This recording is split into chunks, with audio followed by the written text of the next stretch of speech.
Pozdrav svima i dobrodošli u novi video na ovom kanalu i ovo nije moj kanal više, znači ovo ja uploadam preko partnerske mreže, znači doslovno ja nemam pristup kanalu, dole je link u opisu je moj kanal novi, znači svi se odite subscribe-at, podijelite ovaj klip, kanal, šta god, svi se odite subscribe-at, znači ovom prilikom bi volio reći hakeru mamu ti jebem, znači ovo stvarno hakiranje kanal, prodat je, kriv sam i ja, iza je tu ovaj Dinčuga. Ne bi se htjeli miješati, ali jebemo ti mamu.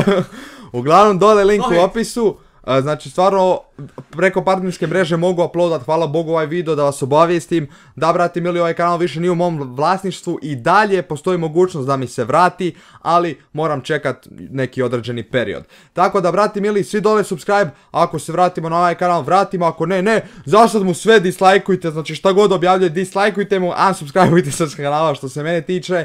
Tako da dole link, subscribe, moj Instagram profil, tam ćete isto sve tam saznat šta god vas bude zanimalo, tako da i to zapratite. Dinčuga je, brate, tu, on je isto tu, idemo mu jebat mater, sad će ona još malo doći. Sad ćemo jebat mamu.